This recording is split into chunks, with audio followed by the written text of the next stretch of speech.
On this week's episode of Ride the Lightning, the Tesla unofficial podcast, word from Giga Shanghai is that the Model 3 Project Highland prototypes are rolling off the line and thus making the revamped sedan's debut imminent. Plus, a stash of original Tesla Roadsters is rotting away in Maryland on purpose. The barn find Tesla Roadsters are going to sell for huge money and more.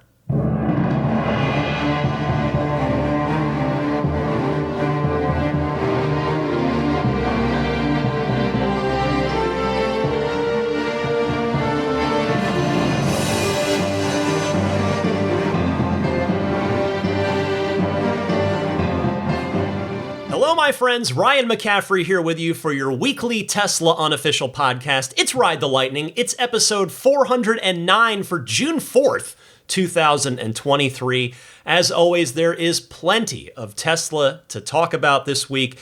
And I want to start right off the top with some good news. So, good news on the tax credit front specifically. And that is this, the Model 3, all variants, yes, including the base Model 3, are now eligible for the $7,500 federal tax credit. Now, as you are well aware from recent news, the base Model 3 was only eligible for the half credit because its battery pack / battery cells were the LFP cells being sourced from China. So the question is, how? How did Tesla do this? Now, I don't want to look too far past that. I want to come back and say, this is just awesome, because the reality now is the base Model 3, which I've long heralded as a really good value for the money, is now an even better value for the money. 272-mile range car that if you qualify for the full federal tax credit, you can now get it in the low 30s. If you've got a state credit of any kind, California here, the Model 3 is now eligible again. It's back in the eligibility category, which knocks another, I think it's either $1,500 or $2,000 off as a rebate that you send in for. So it's and then there are other states like Colorado, which there's just crazy incentives going on in some places. Oregon, I think, is another one. So yeah, you are looking at a radically more affordable car in terms of just the base Model 3 than even 1 year ago, when this was a $47,000 or maybe even $48,000 car with no incentives at that, or at least no federal incentives. So the question now is, as we celebrate just the fact that this is a real thing, but how? How are we getting here? So I think there's two natural questions. Two possibilities, I should say. One is that Giga Nevada is now making LFPs, making LFP cells, putting them in LFP packs, and so it's all staying in the United States and thus qualifies for the full $7,500 federal tax incentive. Or the base Model 3 is switching back to a nickel-based battery pack, which if it did would actually be something of a downgrade for that car specifically, in terms of daily usable range, because the nickel-based pack, you're not supposed to charge to 100% all the time, the way that the LFP pack is designed to. You're supposed to keep the nickel-based pack to 80%. You could go up to 90% on your daily charge, but really you want to keep it kind of around 80 is a nice spot for it. So the point is, either way, you don't have 272 miles of daily usable range. It's really only there for when you need to charge to 100%, which isn't healthy on those packs. At least it's not healthy to leave them there. If you're going to do 100% charge on a nickel-based pack, which is every other pack in the Tesla lineup except the base Model 3, you can charge it up to 100%, but just try not to leave it there. Get it up to 100, unplug, and go as soon as you possibly can. That is the way to keep those packs healthiest. So, circling back here, I don't think that's the case. I don't think that Tesla has switched back to a nickel-based battery pack. And the reason I think that, well, there's sort of a hypothesis reason, sort of a gut reason, and then there's an actual numerical reason. So the more gut-based guess, if you want to call it that, because I guess that's really all it is for now, is, until Tesla tells us otherwise, is that I just don't think it would make sense for that car to suddenly go back to a totally different battery chemistry, to have a really, it would change the profile of that car in terms of its daily usable capacity. So it just doesn't feel right. But the now more actual mathematical evidence, if you will, is that if you go on the Tesla website and you go to the design studio, the Model 3 still shows its 0 to 60 time at 5.8 seconds for the base model, which when that car was a nickel-based pack, the base Model 3, it was in the low fives. I think it was 5.2, because the LFP is less energy dense than the nickel-based pack, and thus it's not capable of as good a performance as a nickel-based pack. So if Tesla did make that switch back, the 0 to 60 time would likely be coming down. Although I suppose Tesla could just dial that car's acceleration back in software, just software limit the acceleration if it wanted to, in order to keep parity with the previous LFP version of the car. But again, that still doesn't feel right. I mean, that also, and Tesla purposely having a car go slower than it's naturally capable of isn't really its MO. We've heard Elon say Tesla doesn't make slow cars. And not that 0 to 60 in 5.8 seconds is slow, but it would be slower than what a nickel-based higher energy density pack would be capable of. So I am of the opinion that either Giga Nevada is making LFP battery packs now, which, if you think about the timeline of this, we knew the Inflation Reduction Act when it passed that, if you kind of walk back through the timeline here with the benefit of 2020 hindsight, it's entirely possible that once that law passed, the Tesla said, okay, well, let's deal with this, because they knew what the rules were, that China-sourced pack, China-sourced cells were not going to qualify for the full credit. So it's entirely possible that Tesla spent a number of months planning for Giga Nevada to be producing LFP packs here in America so that the base Model 3 could qualify for that full federal tax credit. So that's option one, and that's the thing I think is most likely the case. That's the one I would place the small wager on.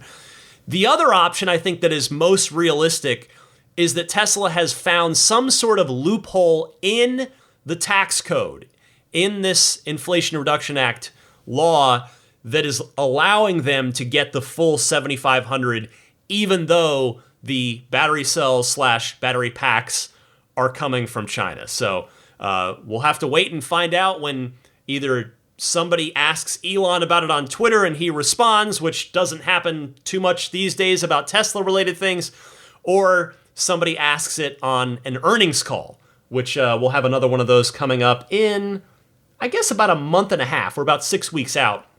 So it's possible we could get an answer in that time. But still, the bottom line certainly is that this is good news, that every Model 3 and every Model Y now qualifies for the full $7,500 federal tax credit if your financial situation qualifies you for that. So good stuff there. A good deal in the form of the base Model 3 getting even better. Hey, I hope all of you that are kindly backing me, kindly supporting this podcast on Patreon at that $10 a month tier or higher, I hope you all enjoyed this week's lightning round mini episode, which I do every week on Patreon for those folks at that $10 tier or higher. This one was about my personal rankings of the past, present, and future most important Tesla vehicle launches of all time. Not how big they were, how successful they were, but in terms of the importance of that vehicle launch, I went through and ranked them all. So check that out if you have access on Patreon. And if you don't, you can easily join the Patreon at that $10 a month tier or higher by going to my Patreon page, which is found at patreon.com/Tesla podcast. Again, this podcast will always be free, but if you want to support me on Patreon, I'd sincerely appreciate it. A lot of time, love, energy, research, enthusiasm goes into this podcast each and every week, and it comes to you each and every week, which I have the receipts for going back almost 8 years now. So check it out, patreon.com/Tesla podcast. And I'll mention again, too, because this just started last week, Patreon has just enabled free 7-day trials. So if you don't necessarily want to quite put down your money, but you maybe want to just see what the Patreon's all about, you can sign up for that free 7-day trial on that $10 a month tier. Check it out on the Patreon page. All right, let's get to the proper news. There is plenty of it this week. I mean, we just had a significant story there, so that was the warm-up. Now let's get to the main event. And it is a very main, big event this week. The first Model 3 Project Highland prototypes came off the production line this past week during Elon Musk's visit to Giga Shanghai. This was reported via Bloomberg, who said Tesla plans to give an early glimpse of its revamped Model 3 sedan as part of Chief Executive Officer Elon Musk's first visit to the carmaker's Shanghai factory in years, according to people familiar with the matter. The first cars coming off the line this past Thursday, now in the past, obviously, are prototypes, the people said, asking not to be identified because the company's plans are private. The updated Model 3, Tesla's first mass-market sedan, is slightly longer and sportier than the earlier version and has a sleeker interior design, Bloomberg reported earlier this month. Well, you'll remember that Reuters first broke the Project Highland news months ago, and now you've got Bloomberg in there reporting that the first cars have come off of the Giga Shanghai production line. So the reason I mentioned both Reuters and now Bloomberg is to say that this is not internet hearsay. This is about as solid of a source as you can get between these two major news organizations. Now, a little game of telephone, happened this week in the Tesla community, where I thought this was pretty plain as day from Bloomberg, but I saw again some people start to say this, and then it would just get repeated and echoed, and suddenly is a little bit of misinformation, where people were saying, "Oh, the Highland is getting revealed this week. We're gonna get to see it." Like, no, Bloomberg was pretty clear. It was the company was showing it to Elon. The Shanghai team was just showing it to Elon while he was there. We'll get to see it soon enough, probably sometime in the next 26 days, since this podcast airs on June 4th. So we are likely to see it very soon.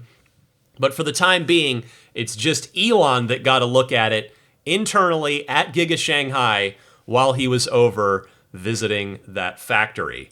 So this also, by the way, this report corroborates everything that we have been seeing and everything that I've been saying about the return of the Model 3 dual-motor long-range that's due to start delivering this month with that half federal tax credit until now. Now it's a full federal tax credit again.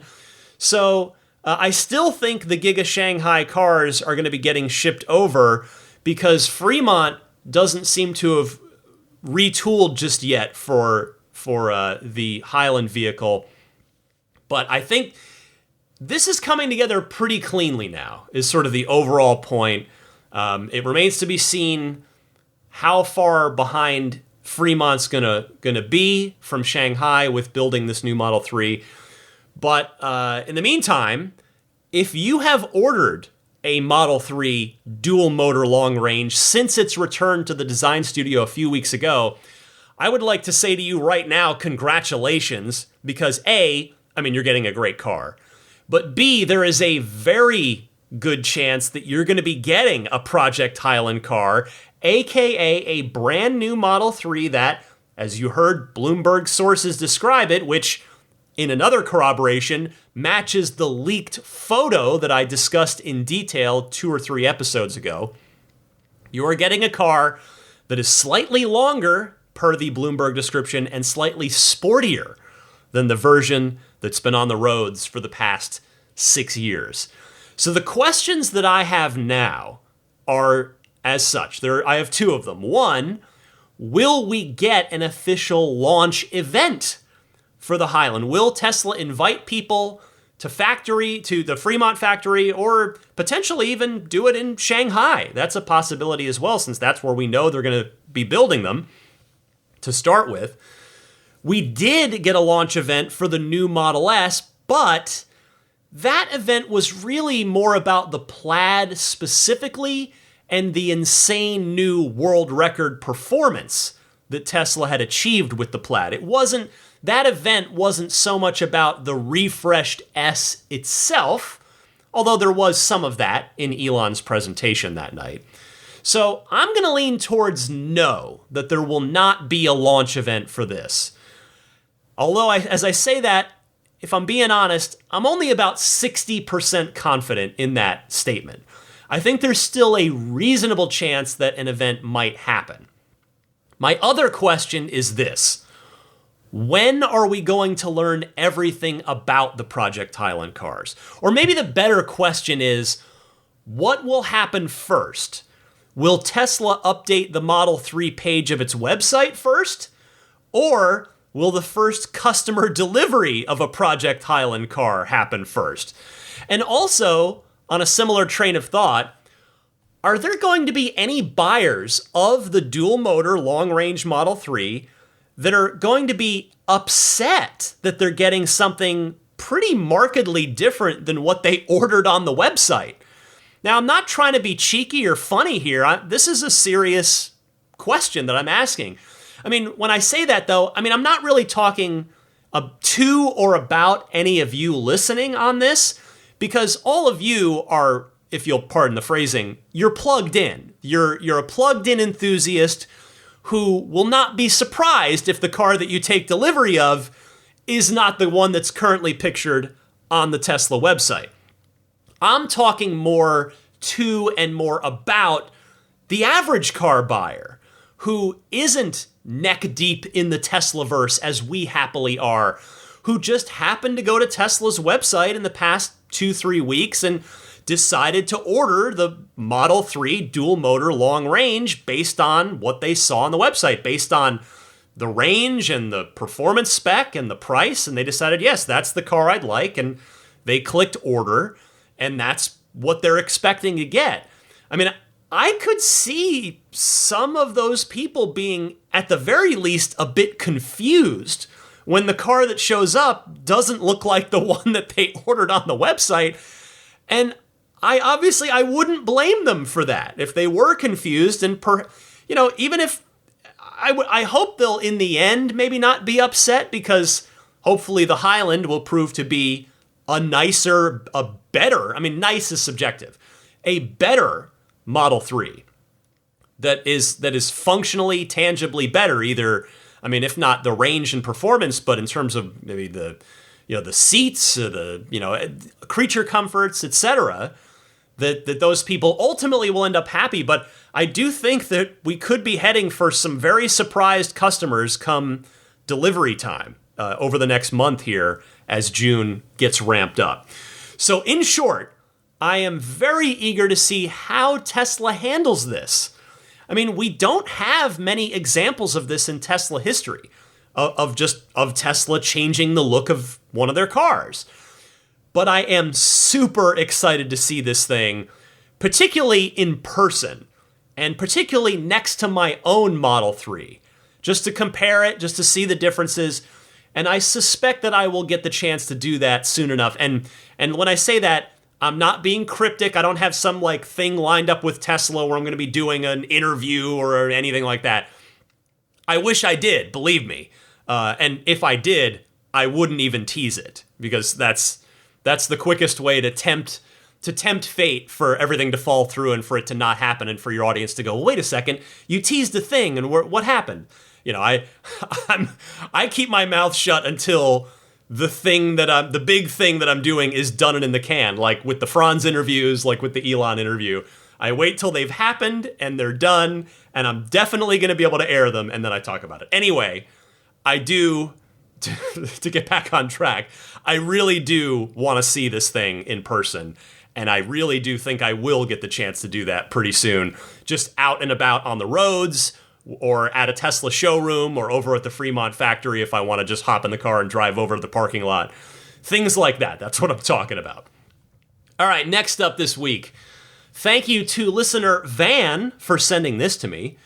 It comes via Motor Trend, and Motor Trend happened upon a stash of original Tesla Roadsters out in Maryland at a Tesla showroom there. And unlike the barn finds from China, which I'm going to talk about next, these Roadsters in Maryland are rotting away, except they're rotting away on purpose, and they're rotting away under Tesla's own care and direction. So this is in Owings Mills, Maryland, if I have any listeners out there who want to drive over and drive around the back of the building and take a look at these things. I want to read you some excerpts from Motor Trend's piece on this, because it's a long feature, so I'm not going to cannibalize their whole thing, but just give you a little taste. You can head over to Motor Trend's website if you want to read the whole thing. But they write as follows. There's no mention of the Roadster inside Tesla stores, and it's not even listed as an option when searching used inventory online. A quick examination revealed these 6 weren't for sale either. None had window stickers, some were damaged, and all of them were dirty. Registration stickers indicated many of them had been off the road for at least 2 or 3 years.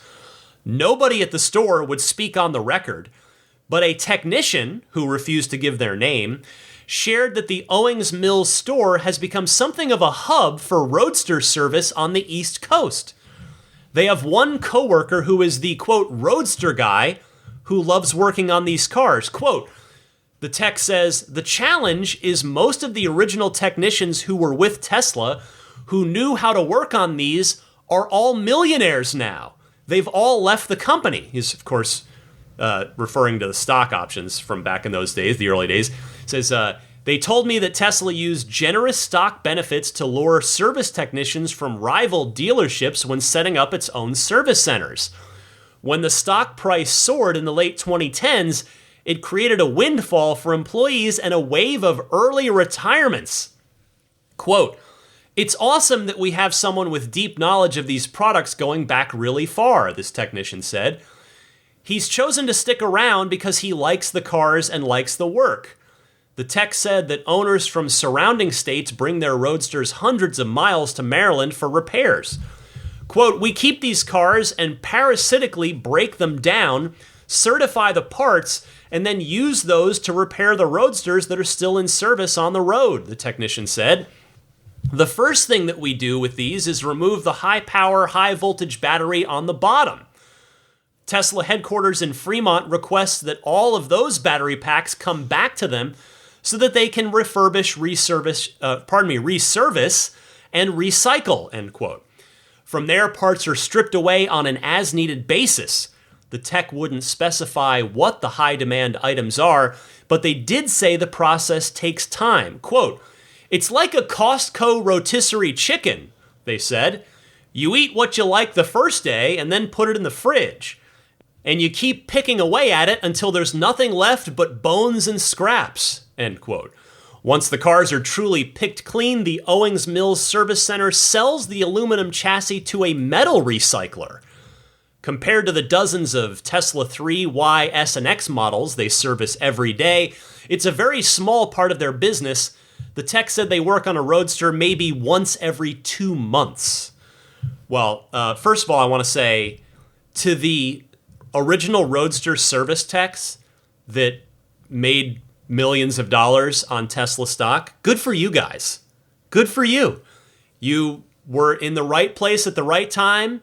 You were part of something that's become a huge deal, and you deserve to be compensated for it. Good for you. I hope you're all, if any of you are listening by chance, I hope you're enjoying whatever you're choosing to do with your life. I mean, that is literally the dream. I mean, it was like a lottery ticket that those folks had, a winning lottery ticket. It doesn't come around very often.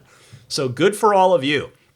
Now, as to the rest of this story, if you heard my first interview with Pete Gruber from Gruber Motors, the shop that services original Roadsters out in Phoenix, That was back on episode 350 was his first appearance. You've heard Pete's side of this, that Tesla's cannibalizing the cars that are no longer roadworthy in order to preserve the rest of them.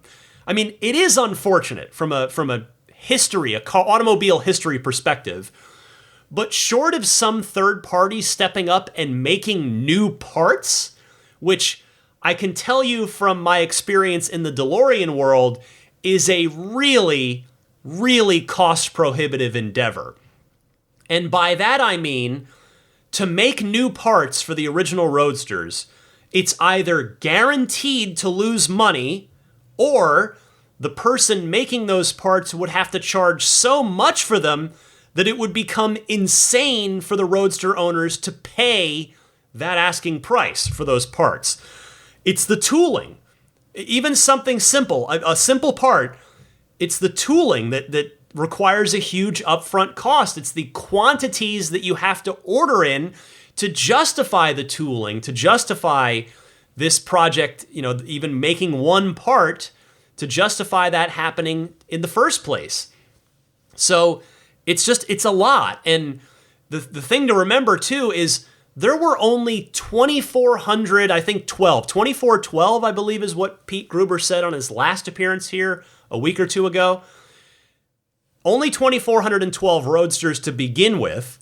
So if you've got to spend money to design a replacement part, to engineer it, and then to build it, you've got all of those costs, plus the tooling, plus committing to build something like 10,000 of those parts in order to make it worth the manufacturer's time, the company that you've contracted to actually build the part that you're remanufacturing. So the math just gets really, really tricky. And I know I've given this comparison before, but just to put this in a little bit of perspective for you, in terms of another old classic car, compared to the 2,412 original Roadsters, you remember, of course, if you're a longtime listener, you know, and if you're a new listener, you're about to find out, I was lucky enough to own my original dream car as a kid, the DeLorean. I had one for 12 years, and there were about 9,000 DeLoreans built between 1981 and 1983. And do you see DeLoreans on the road? No. Very, very rarely do you see a DeLorean on the road. So the original Roadster is almost 4 times as rare as the DeLorean, just by sheer production volume. So just for a little context of what it would take if you wanted to start making new parts, since Tesla is not doing it anymore, and to try and keep these cars on the road. So it's really sad, it's really unfortunate that Tesla feels like cannibalizing old Roadsters is the best way to keep the other ones alive, but that's where we are. So it's a little kind of a bittersweet thing that some of the old ones have to die in order for the other ones to survive. But speaking of surviving Roadsters, in much, much better news than 6 rotting Tesla Roadsters behind a Tesla showroom, Tesla service center in Maryland, on the topic of the original Roadster, let's check in on the 3 zero-mile barn find cars that the aforementioned Gruber Motors is facilitating the sale of for the seller. This was written up on Teslarati this week. We have an update. Bidding was expected to end on May 26th, and a final bid came in on May 24th at $800,000, $50,000 higher than the previous high bid of $750,000. More details flooded in through Gruber Motors last week, including the recipient of the 3 vehicles, which was the original recipient here they're talking about, which was an R&D arm of a Chinese automaker that went bankrupt. Pete Gruber told Teslarati, quote, "The original purchaser was an R&D center for a Chinese auto company that subsequently went bankrupt, and the assumption is these were purchased for reverse engineering to be disassembled. In 2010, the Tesla Roadster was, after all, a state-of-the-art EV before the Model S even came out, and would have been of enormous value to an emerging EV company, says Pete. There was even a fourth disassembled vehicle that was recovered in a variety of shipping crates. Gruber Motors has extended the bidding until June 2nd. That is midnight tonight as I record this. So this will probably be done and settled by the time you hear this, and I'll give a final update on this next week. And Teslarati notes, it's due to the fact that the company is still receiving bids and they are being vetted because they are over $1 million. According to Fox News, there are actually, quote, several bids over $1 million. Pete Gruber himself confirmed this. And in fact, now I'm not quoting Teslarati or anybody else anymore, just coming back here to myself, to my own notes. Since I made my notes for this story earlier in the week, the bidding has now reached $2 million for these three cars. The Roadsters, according to Teslarati, have also been transported to new sea containers and will be shipped either directly to the buyer or to Dubai, which is a free zone, quote, without the constraints for viewing permits required for prospective buyers wishing to examine the Roadsters, says Pete Gruber. So $2 million.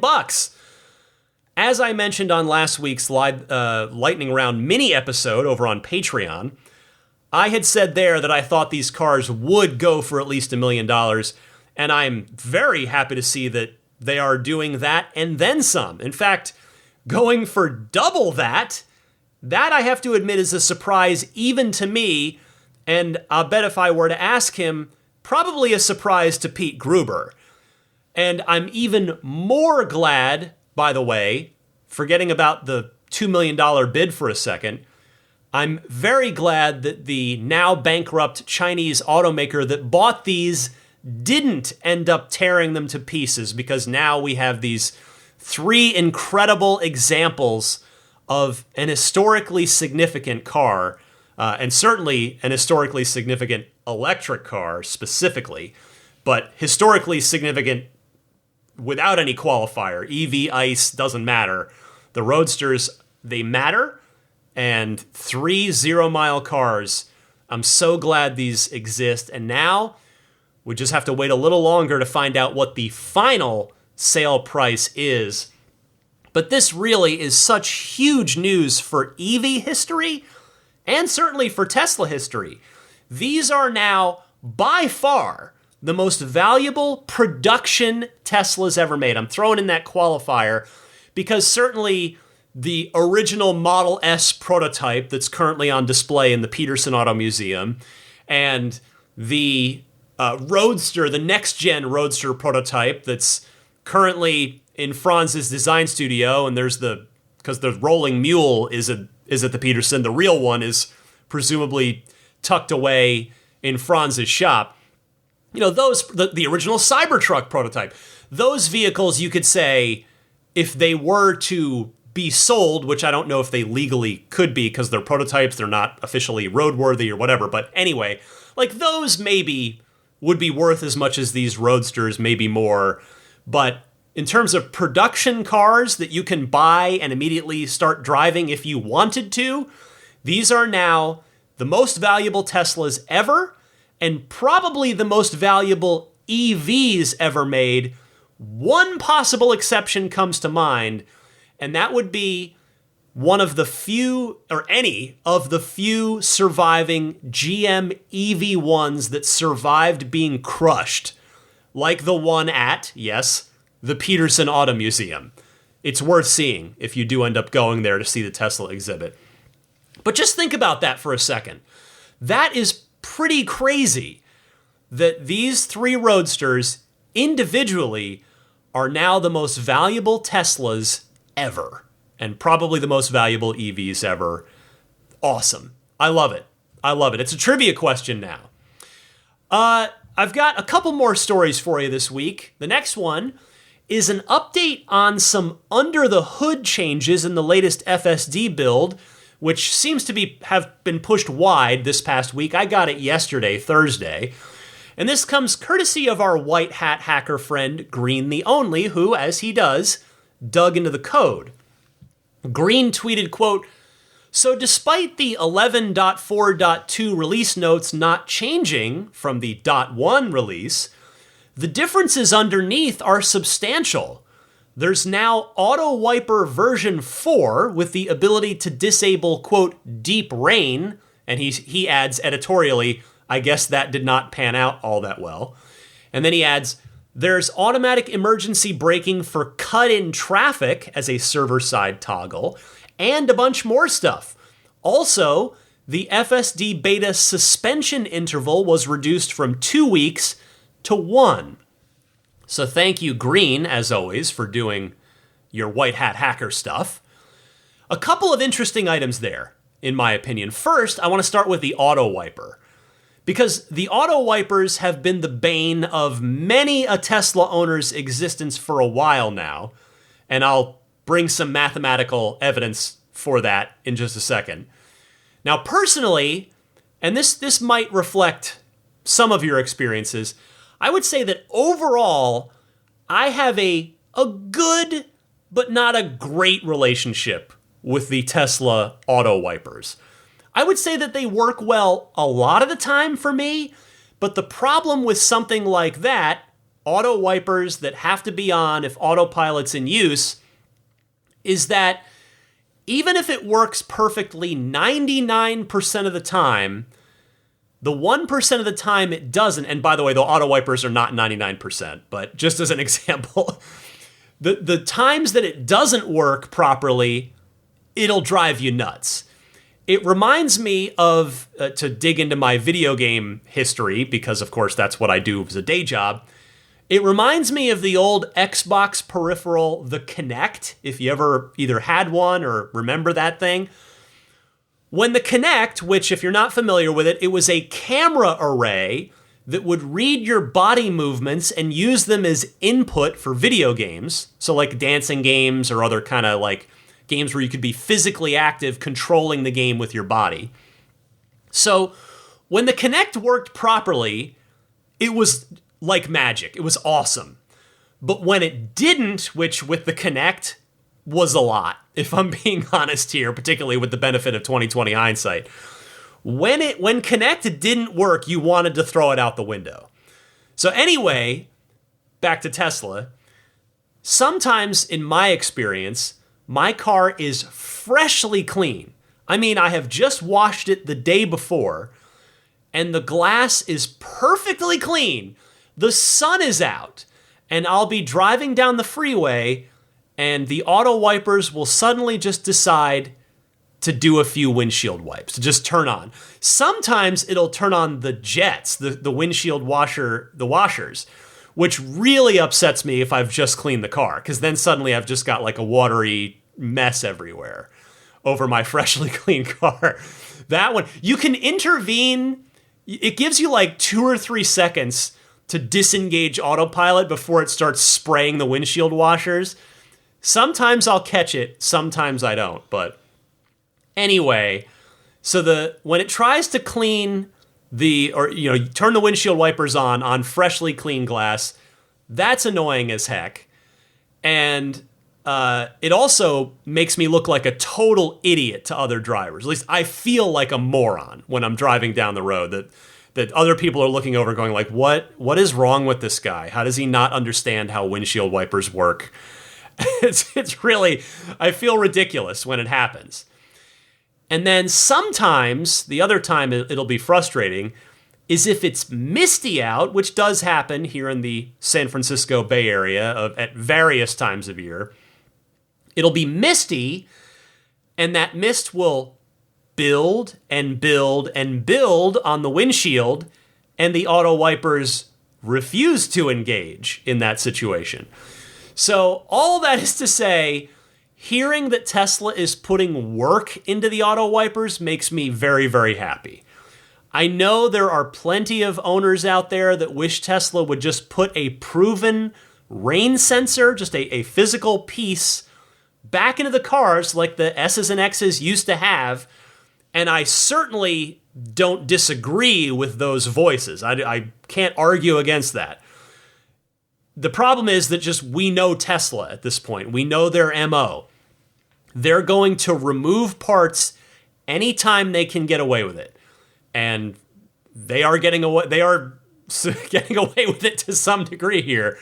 I mean, it's exactly the same situation as with the ultrasonic parking sensors, right? If Tesla thinks they can do the same functionality using the cameras that they already put into every car and that they know they want to pay for, and they're not going to take out the cameras, then they're going to do that. And they're going to save the few bucks per car times, well, in 2023's case, 2 million cars. Again, I'm not defending Tesla here, but that is their MO at this point, and we all know it. As to the other hidden items in this new update, plenty of folks out there will certainly be pleased to hear that the FSD suspension time's cut in half. And hey, the automatic emergency braking now being smart enough to automatically apply the brakes if somebody cuts in on you too closely, that's awesome too. That is a safety improvement, and thus it is appreciated.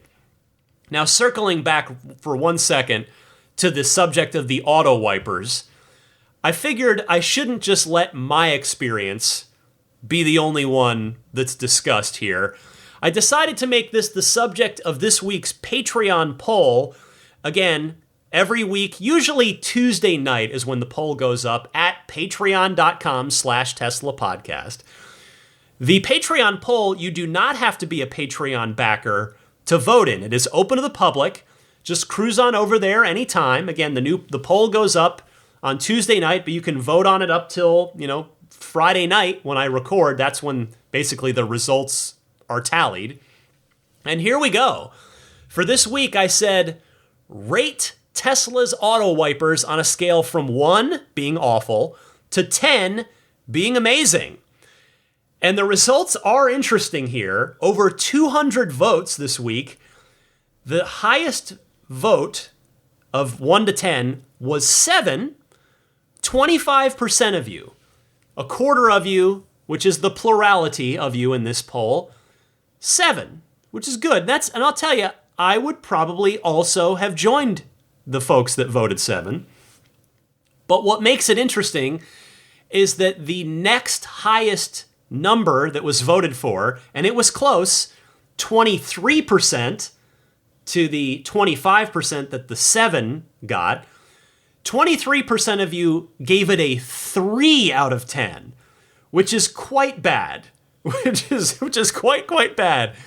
So very polarizing here, Tesla's auto wipers, and thus, certainly I'm sure the 23% of you that voted for that 3 will be happy to hear that auto wipers are now going to version 4. Elsewhere in the poll, 10% of you, back on the good side of things, gave it an 8, 3% a 9, 1% a 10, 7% a 6, 13% gave it a 5, right in the middle there, 8% a 4, 5% a 2, and 4% of you did give it a 1 out of 10. So everybody was generally pretty clustered around 3 and 7, which I thought was just a very interesting poll result this week. And finally, on this week's podcast, in terms of news, but there's more, I've got the Ride the Lightning hotline calls coming up here in just a minute. Further evidence that Cybertruck production is nearly upon us. Tesla now has over 70 Cybertruck-specific job openings on its careers website. They're all in manufacturing, and they're all, as a result of that, in Texas. So if you're looking to start actual production of this thing in September, it does make sense that you'd post those job openings right now and be hiring in the month of June, ramping people up in July and August, and going into production in September. I mean, that timeline does make sense. Now, I would imagine that Tesla will also be borrowing some senior level manufacturing staff from the Fremont factory and or Giga Shanghai and or Giga Berlin, all the other car factories, in order to help get things started on the Cybertruck production line as smoothly as they can possibly go in the beginning, right? Tesla's certainly going to throw all of its brain power that it can at that initial Cybertruck production ramp. Now, at first, just like with Giga Berlin, where they added shifts in the day as they ramped up, it's certainly unlikely that the Cybertruck General Assembly team is going to be more than one shift at first. It's probably going to be one 8-hour shift. I mean, they're going to need to, over time, hire more people, train more people, and be able to pump out Cybertrucks faster in order to graduate to the point where they add a second shift and then add a third shift. And eventually they're cranking out Cybertrucks 24/7. But hey, that's what that production S-curve that Elon always mentions, that's what it's all about, is working its way through that S-curve.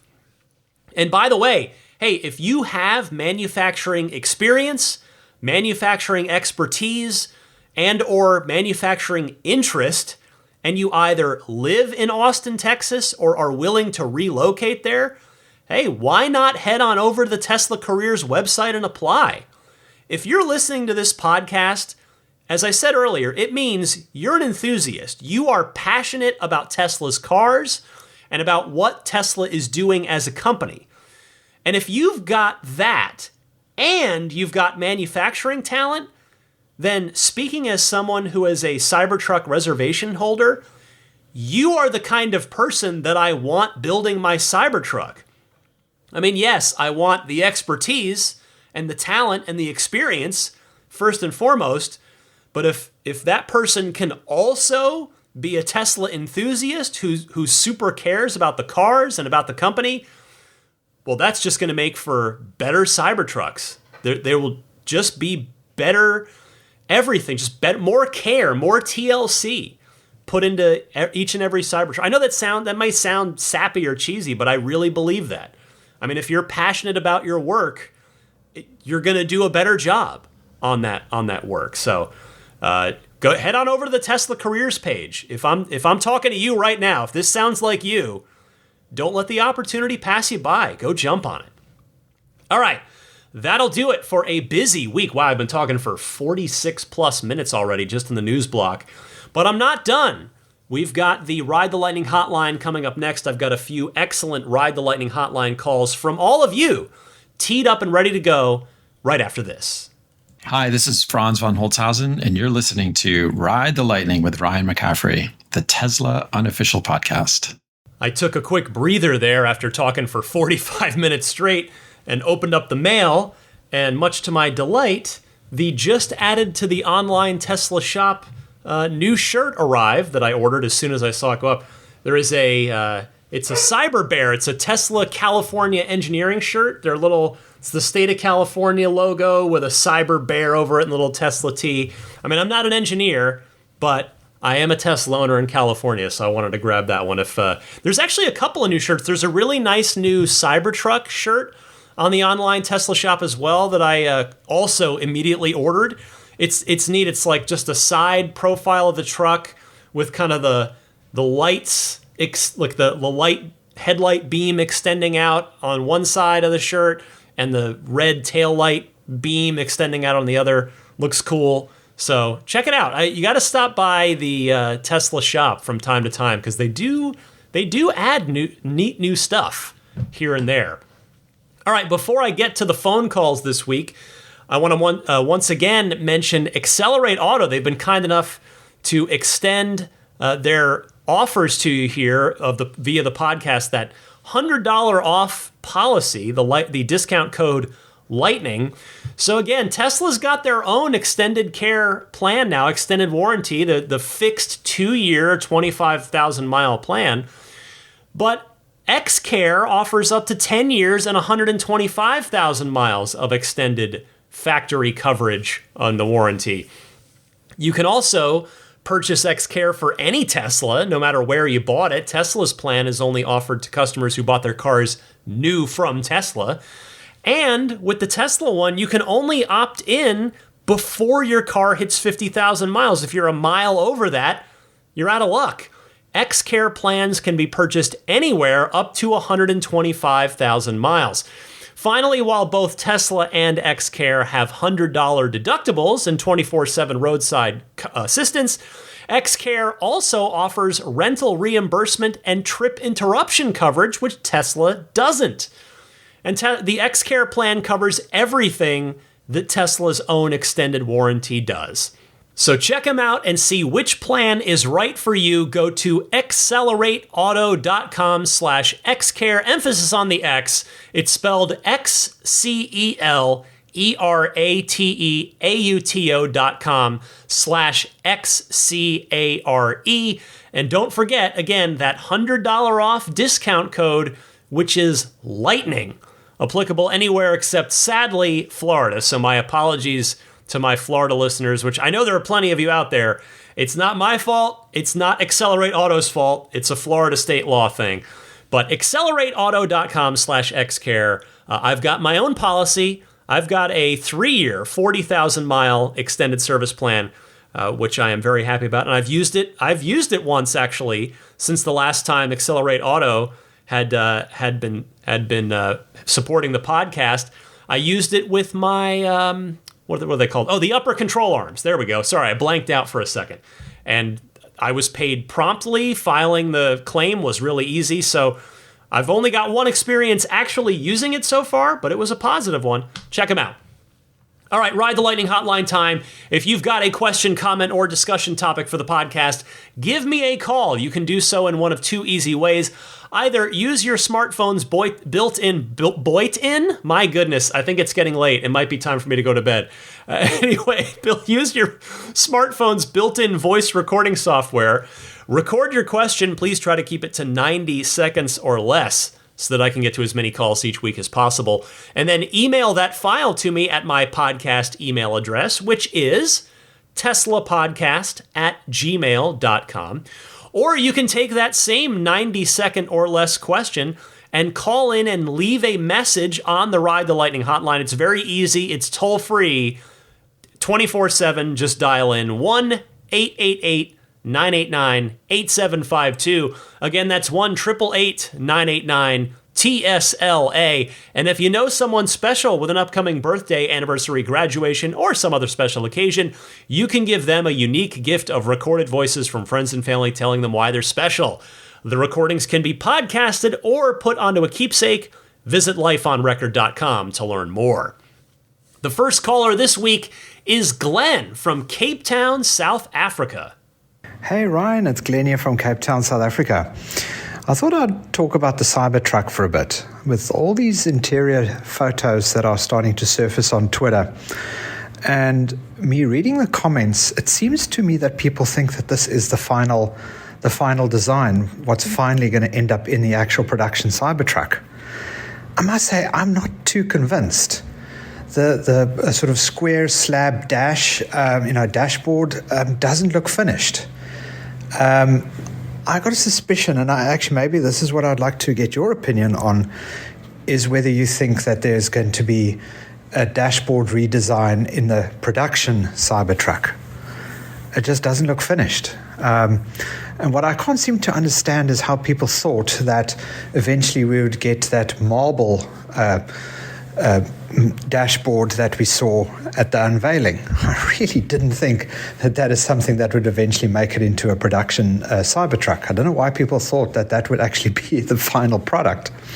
So I'm quite keen to hear your opinion on this as to the dashboard and the interior of the Cybertruck. And I must say, a lot of people aren't very happy with the fact that the sixth middle seat has been removed.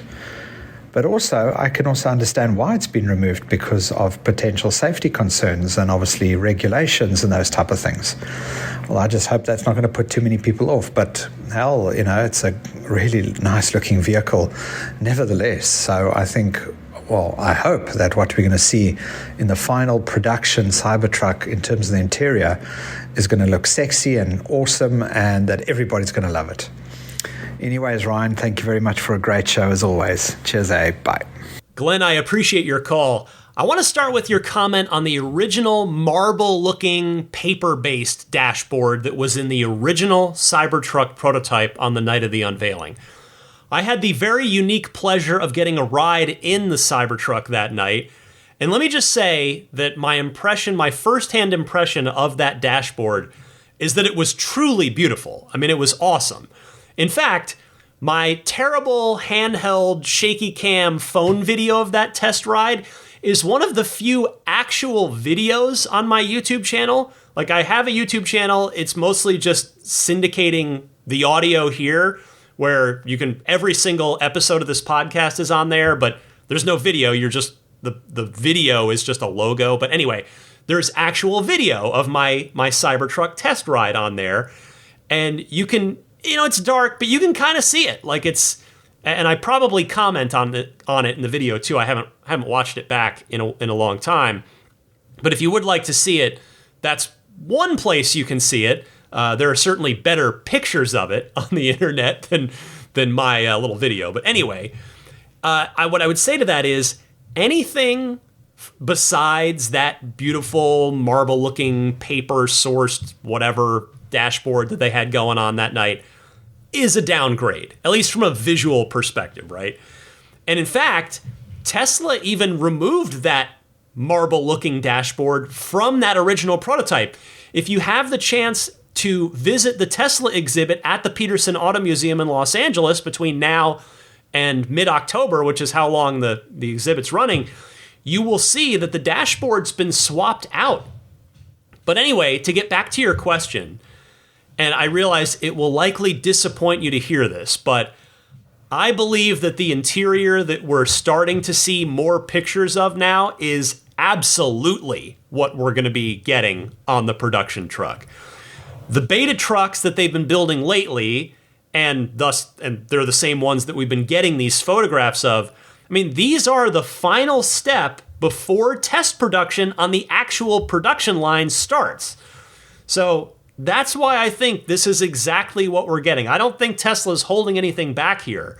I mean, Tesla has behaved the same way on their other 4 in-house vehicles as well.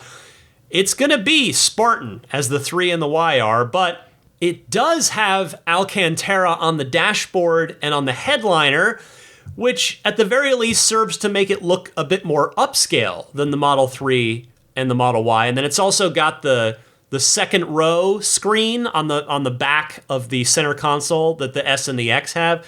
Although with regard to the Alcantara headliner and dashboard trim specifically, I've seen some folks in the Tesla community out there who aren't happy about that because they plan to use the Cybertruck as a work truck, and Alcantara is a big hassle to clean if it gets dirty. So I absolutely respect and see where they're coming from there.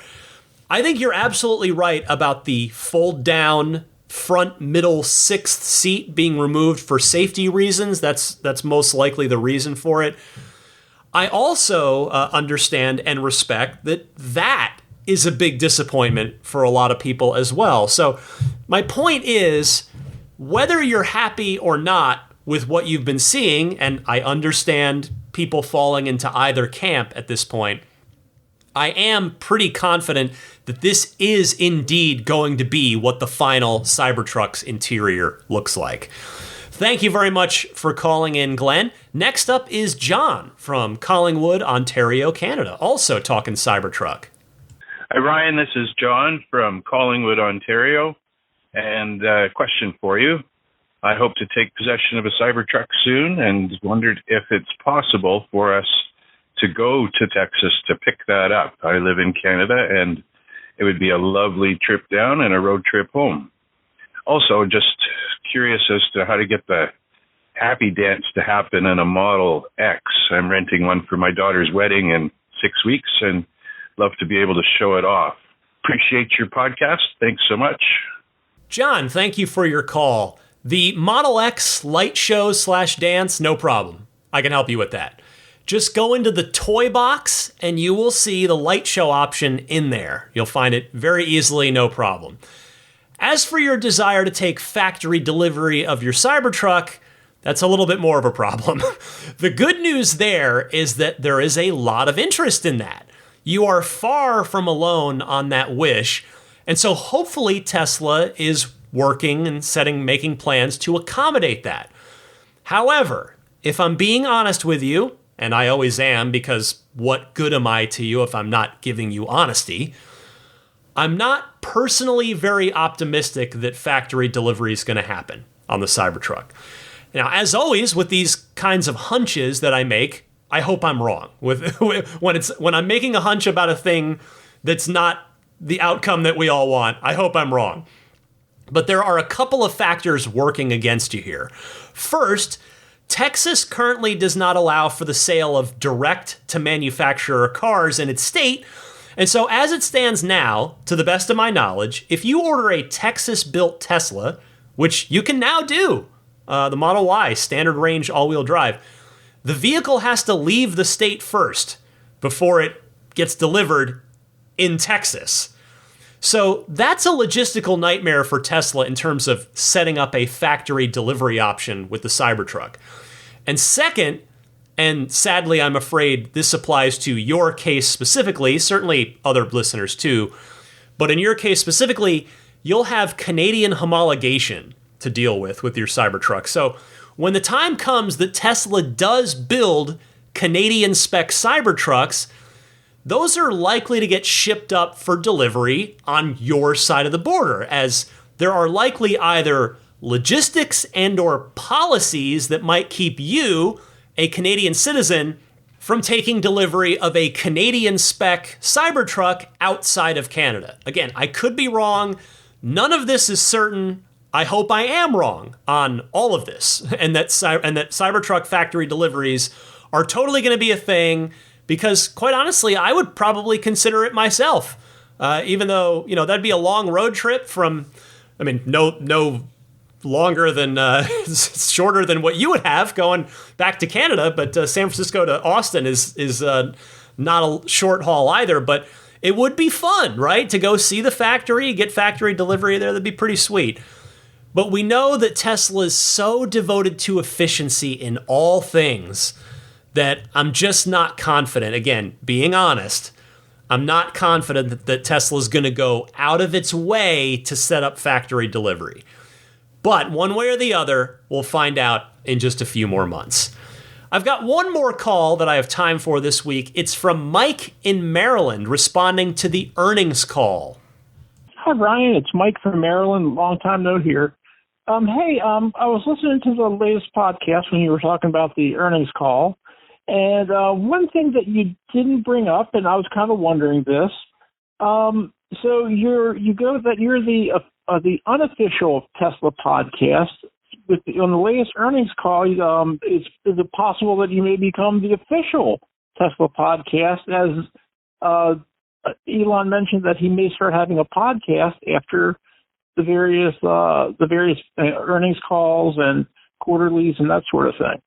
Okay, just wanted to know your thoughts on that. I hope you keep up with the good work, and I'll talk to you later. Bye. Hey, Mike, thank you for the kind words. Yes, as I recall it, Elon was specifically responding to a question about giving deep dive, highly technical updates on Optimus from the Optimus team. I don't think he was looking for an all-encompassing in-house podcast, but hey, if Tesla ever wanted that, I would absolutely be delighted to talk to them about the possibility. Thanks, Mike. Thanks to everybody that took the time to call in. I promise I will get to more of your phone calls next week. In the meantime, feel free to keep them coming in if there is something that you heard on the podcast this week that you would like to respond to, or a question or topic that you'd like to bring up. I gave you the call-in instructions earlier in this podcast just a few minutes ago. All right. Stick with me. I'm still not quite done. There's a little bit more Ride the Lightning for you right on the other side of this very short musical interlude. This is Steve Downs, the voice of Master Chief, Sierra 117. You're listening to Ride the Lightning, the Tesla unofficial podcast. You know, that Cybertruck looks a lot like a warthog, doesn't it? Master Chief, out. I guess that wasn't a musical interlude, although I would consider the dulcet tones of Steve Downs, the voice of Master Chief in the Halo games, to be pleasant music. I like it. Anyway, thank you, Steve Downs. The Warthog. Who's going to be the first person to do a Warthog, not conversion per se, but like maybe a wrap of some kind on your Cybertruck to make it look more like the Warthog. Somebody's doing it, and there's a good chance it's somebody listening to this podcast because, of course, you know, I've got the video game Tesla crossover thing going on. So anyway, we'll see. We'll see who's going to do it. The entertainment recommendation for this week is also what I've been up to. Because, you know, I'd like to tell you what I've been doing with my Tesla. Well, Tesla's, it's hanging out in the garage. I won't have time to wash it this weekend. I've got a business trip coming up. What I'm going to be doing this weekend is the thing I'm going to entertainment recommend for you now, which is I'm going to be playing Diablo 4. It is out for basically all the big gaming platforms except Nintendo Switch for the moment. You know, PC, PS4, PS5, Xbox One, Xbox Series X. What's cool is there's cross-play, so it doesn't matter what platform your friends are on, you can all play together online. If you're not familiar with Diablo, it is what we call an action RPG. It's sort of a top-down hack and slash game where you're killing monsters and getting loot. It's just like this loot progression, and the franchise has been around for 25 years, but we've gone a really long time between Diablo games, and Diablo 3 was really good, but 3 was regarded as probably the least awesome. You had Diablo 1 in 96, Diablo 2 in 2000, Diablo 3 in 2012, and now here in 2023, Diablo 4. So I've been waiting a while, but based on what I've played so far, based on the reviews, Blizzard, the developer, a world-renowned game developer, has absolutely nailed it in Diablo 4. All I want to do is play Diablo 4. That is going to be my treat to myself after I finish recording, editing, and publishing this podcast, is I'm going to be diving back in and playing more Diablo 4. So, hey, if you're interested in playing together, feel free to email me, DM me on Instagram, tweet me, whatever, and I'll send you my Blizzard username so you can add me as a friend on Diablo 4. Anyway, time for a pro tip of the week to pull it back to Tesla. Here's Reese from the Sunshine Coast of Australia. Thanks, Ryan. This one's for when you get in your car and for some reason it doesn't recognize that you have your phone on you. When you go to pop it into drive or reverse, it prompts you to tap your Tesla keycard in the section just in front of your center armrest storage compartment. Now, instead, what you can do is grab your phone and tap it in that section, place it in that section just as you would your keycard, and the Tesla will recognize your phone just as it would your keycard in that spot, and then allow you to go ahead and put it into drive or reverse. So it saves you going in and trying to grab your keycard out of your wallet or your purse. So hopefully this helps everyone. This has been Reese from the Sunshine Coast, Australia. Back to you, Ryan. Thank you, Reese. That's a good one that I am happy to pass along to folks. Knock on wood, that hasn't happened to me in quite some time, although on a related note, I have had more issues more frequently lately with the car not recognizing the phone key from the outside when I'm trying to get in the car. For years, it was never a problem. It would work. It would just always work with my iPhone. And I've had the same iPhone. I haven't upgraded. I've got a 3-year-old iPhone. But lately, I would say in the past months, I don't know how many months, but in the past number of months, it has been an issue for me. Now, fortunately, I've learned that if I just unlock my phone, just take it out and, Face ID unlocks it, and I just swipe up and I'm in the phone, then I just put it right back in my pocket. That seems to wake it up enough to then let me open the door. But anyway, I'm getting off track. Your tip is a useful one for those occasions when the phone key won't recognize itself from inside the car. So thank you very much for that, Reese.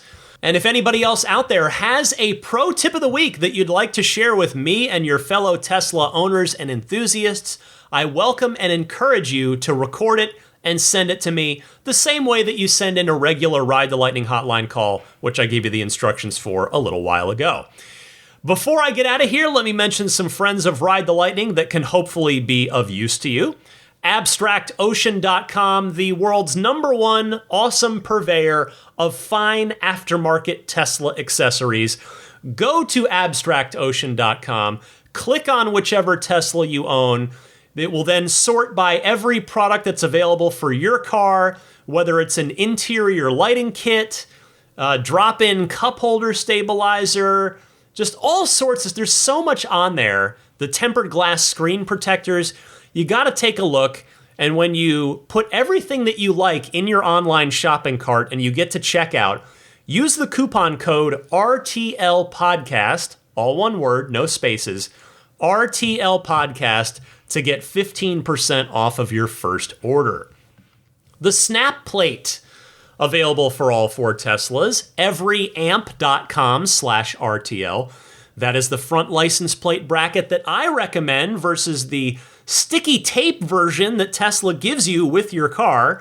The snap plate will go on and off in seconds, but when it's on securely. And when it comes off, it leaves no unsightly hardware or anything else behind. So if you're going to be going to a toll bridge, you're going to be parking at a meter, you're going to want that on so that you don't get a fix-it ticket.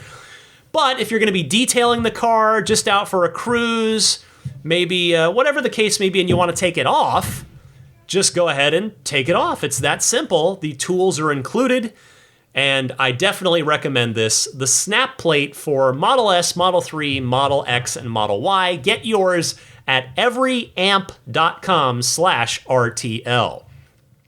How about budgetsafesolar.com? I believe today was my personal, at least, for my house, my little, very narrow San Francisco home, the most amount of solar power I've generated yet. Yeah, 43.3 kilowatt hours today, which again, I know that's everybody's is going to be different based on the size of their home, but that's the most I've generated so far since I got my budget safe solar system installed. And if you check out Tesla Solar and that doesn't work out for you, check out budgetsafesolar.com. They will work with you to put together a system that is tailored for your needs, for your home, for your business, whatever the situation may be. They also will install battery storage systems as well, so you can get the whole kit and caboodle, the whole closed circuit system. budgetsafesolar.com. If you do end up proceeding with a solar installation at your home or business, please use the referral code RTL. Meanwhile, Immaculate Reflections, the awesome detailer who's taken such great care of my car in the almost 5 years now that I've had it. Immaculate Reflections, if you're going to be in, or just if you live in or are going to be in the greater San Francisco Bay Area, schedule a session at Immaculate Reflections for your car, and there is a nice little discount waiting for you if you just mention in your email to Jeff, the owner, that you're a Ride the Lightning listener. He'll kindly give you that little discount on any service that you might book, whether that's paint correction, paint protection film on some or all of the car, or ceramic coating is a popular one as well, and I definitely recommend it, because why bother with waxing? You just have a professional ceramic coat your car, and then the water is just going to bead off. You're going to be protected from the sun for the next 3 to 5 plus years. That's what I'm doing with my car, and I could not be happier about it. So the way to get in touch is through the Immaculate Reflections website, which is irdetailing.com. If you'd like to see examples of their work, there's the Instagram page, which is the handle on Instagram for Jeff is Immaculate_Reflections. And there's also his Yelp page, which is yelp.com/Immaculate Reflections. If you need a nice, reliable dash cam and Sentry mode setup for your Tesla, go to puretesla.com/RTL. $49 will get you a 128 gigabyte kit that's going to be super reliable for you. And if you're in the United States, it will ship free. $49 shipped free. If you want to step up to the 256 gigabyte version, that will also ship free in the US, and that's $69 for the 256 gigabyte version. It comes fully formatted for Tesla Cam and ready to go. Plug and play, just rip it out of the package, plug it straight into your car. No problem. If you're not in the United States, they'll still ship you one. Go ahead and order. There'll just be a modest international shipping fee on that. I mentioned my Patreon pretty extensively at the top of the show this week, so I won't linger on that, but just one more time. It's patreon.com/Tesla podcast. My hope is that at some point in time, if you've been listening for a while, at some point I will earn your support on Patreon. So check it out. You can find all the different support tiers on the website, the patreon.com/Tesla podcast, and all the different perks that are associated with each tier, and all those perks stack. So the higher you go, you get all the perks from all the lower tiers.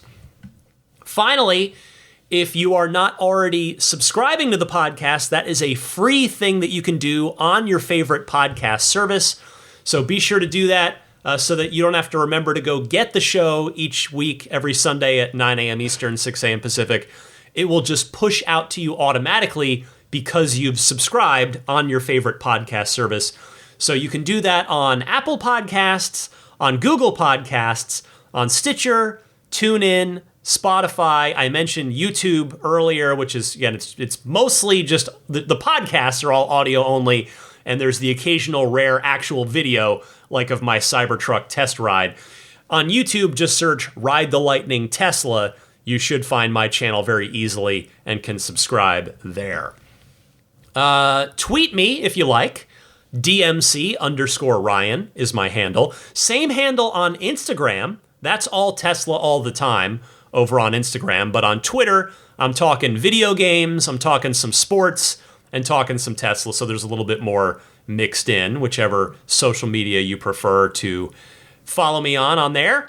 And then finally, I want to say hello and thank you to the Maximum Plaid Roadster in Space and grandfathered in Plaid level supporters who very generously back me at these higher tiers of the Patreon. They get a lot of perks in return, one of which is getting their name shouted out on each and every episode.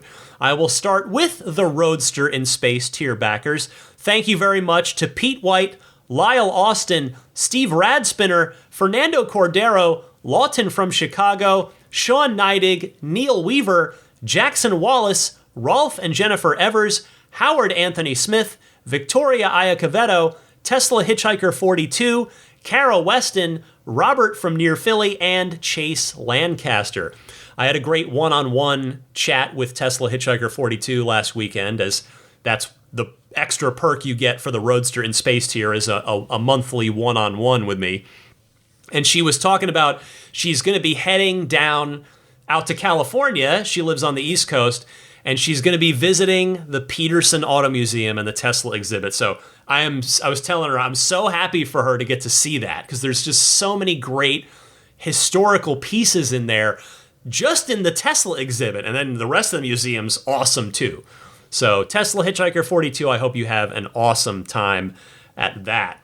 Let me also thank the Maximum Plaid backers. They are Jonathan Wales, Cameron Clark, Daniel Grummer, Seth Capello, Nick and Tony, the Galpin family, Ryan from Las Vegas, Darren Nickel, Kaz Barnes, Brett Libano, Patrick Wisniewski, Gil Cabrera, Watley, Mark Eversole, Todd Badger, Joe Edgel, Kevin Yank, the Tesla Owners Club of San Joaquin Valley, Michael Williams, Will Stedman, Mait Suaro, Derek Nesselrote, Justin Perez, Jeremy Harris, Chris Beach, Tom Mills, Alex Brem, Corey O'Donnell, Aaron, John Cody, Andre Kent, Joel Sapp, Kim Bay, Paul Casarino, Richard Corley, Chris Osborne, KB, We Drive Tesla EV Luxury Car Rental in Oahu, HaloBengals.com, Chris Pratt, Ken Epstein, Doug Carey, James Gregory, Adam Lavoie, ContactOneCallCenter.com, Jason Chalukas, Travis Krenzel, Bruce Otterstein, and Tom Behan.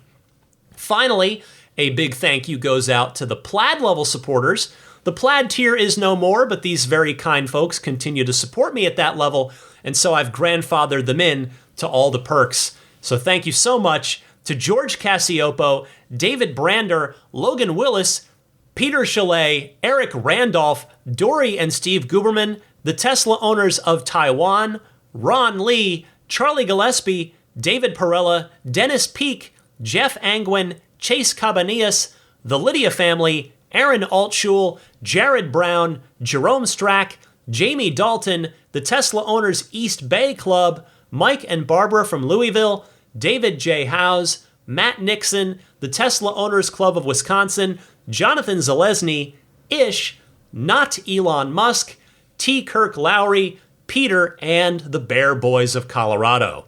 And with that, we've come to the end of Ride the Lightning episode 409. Another busy one, another fun one, some good stuff. Man, I'm so psyched by this Project Highland stuff.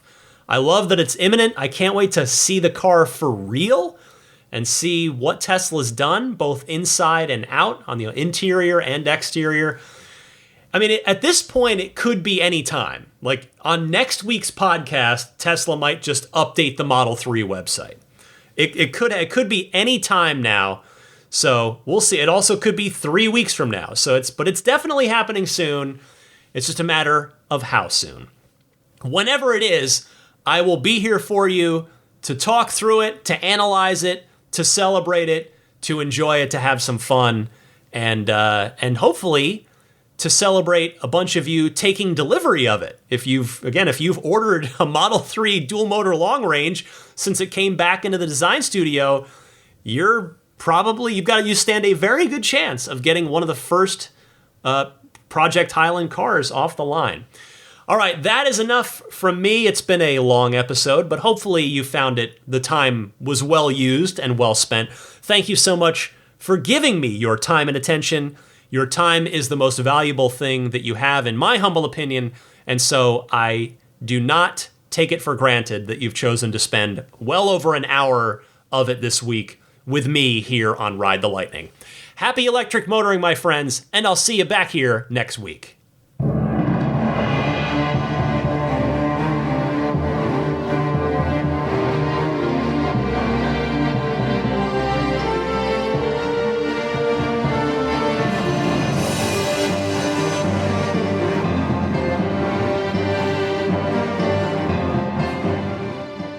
I mean, I think a Tesla is the most fun thing you could possibly buy ever. That's what it's meant to be. Our goal is to make it's not exactly a car. It's actually a thing to maximize enjoyment. It's maximum fun.